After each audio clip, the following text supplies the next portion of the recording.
नमस्कार विद्यार्थी मित्रांनो तसेच पालक, मी डॉक्टर विशाल खडसे, जिल्हा Madhav medical guidance centre Nashik. विद्यार्थी मित्रांनो, हा जो व्हिडिओ आहे हा खूप जास्त महत्त्वाचा आहे. उद्या आपली जी आहे 3 तारखेला नीटची एक्झाम ही भारत देशात होणार आहे. आता जे विद्यार्थी रिपीटर आहेत किंवा फ्रेशर असतील अशा प्रत्येक विद्यार्थ्यांना माहिती आहे की 2025 ला जी एक्झाम झाली होती ती किती टफ होती आणि किती जी आहे क्वेश्चन हे कन्फ्यूज करणारे होते. जसं स्टेटमेंट असेल, मॅच द कॉलम असेल, ह्या ज्या गोष्टी कन्फ्युजन असतील किंवा फिजिक्स मध्ये सुद्धा खूप लेंदी क्वेश्चन असतील, ह्या सर्व गोष्टीचा जर विचार केला तर यावर्षी जे काही क्लासेस वाले असतील किंवा ज्या विद्यार्थ्यांनी सेल्फ स्टडी केली असेल तर जेवढे जास्त हार्ड क्वेश्चन असतील, जेवढे कन्फ्युजन करणारे क्वेश्चन असतील त्याच्यावर जास्तीत जास्त हा स्टडी झालेला आहे, अभ्यास केलेला आहे. ओके, पण मग सगळ्या विद्यार्थ्यांनी खूप चांगला अभ्यास केलेला असतो. काही विद्यार्थी 2-2 वर्ष रिपीट केलेलं असते, पण आपण एका वर्षामध्ये किंवा 2 वर्षामध्ये एवढा अभ्यास करतो, दिवस रात्र मेहनत करतो, पण आपण 2 वर्षात जेवढा अभ्यास करतो, जेवढी स्टडी करतो, पण आपण त्या 3 तासात काय करतो हे सुद्धा तेवढंच महत्वाचं आहे.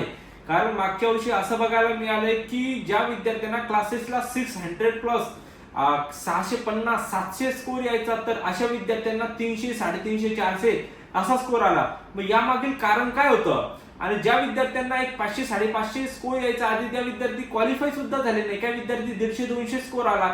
तर हा जो व्हिडिओ आहे हा खूप जास्त महत्वाचा आहे, यावर लक्ष ठेवा. हे बघा, आपली सिक्वेन्स काय आहे, जी आपली सिक्वेन्स आहे एक्झामची, ही 45 क्वेश्चन फिजिक्स, 45 क्वेश्चन केमिस्ट्री आणि 90 क्वेश्चन हे बायोलॉजीचे असतात. बरोबर आहे. टोटल 180 क्वेश्चन असतात. तर आउट ऑफ 720 मार्कचा हा आपला पेपर असतो. बरोबर आहे. तर आता बरेच विद्यार्थी काय करतात, जी सिक्वेन्स आहे त्या सिक्वेन्स वाईज जातात. पण एक माझं प्रत्येकाला सजेशन असेल, ठीक आहे, काही विद्यार्थी जे आहेत, जी मी सांगणार आहे पुढं, ही जी आहे ही सुद्धा टोनिंग तुम्ही यूज करत असाल, पण काही विद्यार्थ्यांसाठी हा व्हिडिओ महत्वाचा असेल.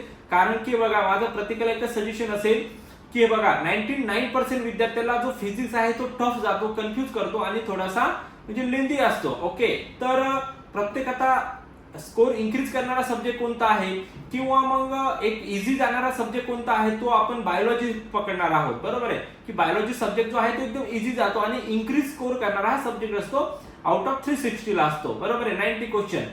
तर माझं एकच सजेशन असेल प्रत्येकाला की आधी तुम्ही बायो सॉल्व्ह करा. ओके, बायोमध्ये ऑल ऑफ सॉल्व्ह करा, जे जे क्वेश्चन तुम्हाला येतील ते सर्व सॉल्व्ह करा.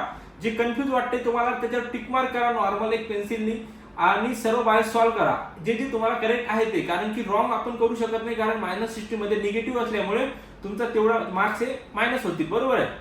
नंतर तुम्ही केमिस्ट्री जेवढे तुम्हाला येतील तेवढं पूर्ण ऑल सॉल्व्ह करा आणि नंतर जो काही टाइम उरेल त्यासाठी तो वेळ फिजिक्सला द्या. बरोबर आहे. फिजिक्सला वेळ दिल्यानंतर काय होईल, जो तुमचा स्कोर इन्क्रीज करणारा सब्जेक्ट आहे बायो, तो आपण तुम्ही सॉल्व्ह करणार आहात. नंतर केमिस्ट्री जो आहे तो केमिस्ट्री सुद्धा ऑलमोस्ट तुमचा सॉल्व्ह झालेला असेल. आणि जो हे फिजिक्स आहे त्यामध्ये आता मी जसं आधी तुम्हाला सांगितलं की 90% विद्यार्थ्यांना हा जो आहे फिजिक्स थोडा हार्ड जातो.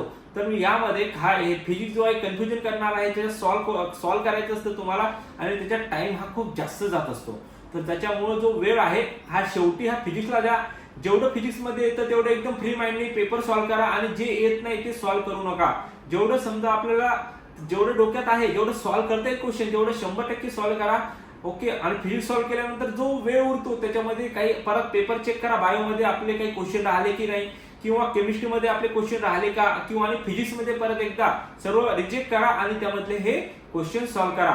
कारण हा व्हिडिओ टाकणं एवढं महत्वाचं होतं की मागच्या वर्षी विद्यार्थ्यांनी काय केलंय की आता बऱ्याच विद्यार्थ्यांना बायो आणि केमिस्ट्री हे एकदम परफेक्ट यायचं, पण सिक्वेन्स काय आहे एक्झामची पेपरची की फिजिक्स, केमिस्ट्री आणि बायो. बऱ्याच विद्यार्थ्यांनी काय केलं की एक स्टुडंट माझ्याकडे आला होता नंतर काउन्सिलिंगला, की एका विद्यार्थ्यांनी काय केलं, फिजिक्स मध्ये सुरुवात केली. आता फिजिक्स एकदम कन्फ्यूज करणार होता, टफ एकदम होता आणि फर्स्ट म्हणजे जी तिला क्लासेसला एकदम इझी जायचं, एक कमीत कमी 120-140 मार्क्स तिला 120 ते 140 कमीत कमी बायोमध्ये यायची, सॉरी फिजिक्स मध्ये यायची. ओके, तर फिजिक्स मध्ये तुम्हाला तेवढे मार्क्स यायचे, स्कोर यायचा, पण तिला तिथे फर्स्ट पेज जेव्हा ओपन केलं तेव्हा 2 ते 3 क्वेश्चन सुद्धा तिला एकदम हार्ड वाटायचे, की ती एकदम घाबरून गेली आणि तिला असं वाटत होतं स्टुडंटला की आता आपल्याला पुढचं काहीच येणार नाही. पॅनिक झाली. पॅनिक झाल्यानंतर जे काही माइंड मध्ये होतं ते सुद्धा ती एकदम विसरून गेली. कारण जेव्हा माणूस पॅनिक होतो, जेव्हा घाबरतो, तेव्हा जे पुढचं आहे ते आपण सर्व विसरून जातो. एवढं लक्षात असू द्या. ओके. आणि त्यानंतर काय केलं, त्या मुलीला वेळचं म्हणजे काय आहे, कारण की ऑलरेडी बघा एक 10, 15, 20 मिनिट तुमचं सर्व आधी फॉर्मॅलिटी कंप्लीट केलेली जाते एमडीच्या सेंटरवर, त्यामध्ये वेळ जातो तुमचा. नंतर फिजिक्स मध्ये तिचे कधी 2 तास गेले हेच तिला कळालेलं नाही. हे बघा लक्षात असू द्या, 3 तासाचा पेपर आहे, त्याच्यामध्ये फॉर्मॅलिटीला 10-15 मिनिटं जातील. तुमचे 2 तास तिचे फिजिक्स मध्ये कधी गेले तिला कळालं नाही. त्यानंतर ऑलरेडी ती पॅनिक झालेली होती. सॉल्व्ह करता करता एकदम कमी क्वेश्चन सॉल्व्ह केले. आणि त्यानंतर बायो आणि केमिस्ट्री, आणि नंतर बायोमध्ये काही क्वेश्चन तिने सॉल्व्ह केले जे तिला येत होते. केमिस्ट्रीमध्ये सुद्धा जे तिला येत होतं, पण तिचा टाइम कुठं वेस्ट गेला फिजिक्समध्ये.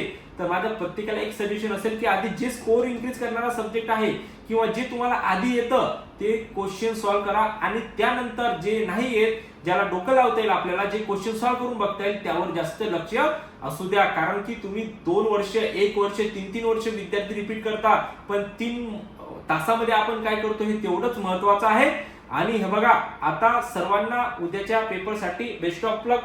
पुढील वाटचालीस तुम्हाला हार्दिक शुभेच्छा. आणि जो पेपर आहे एकदम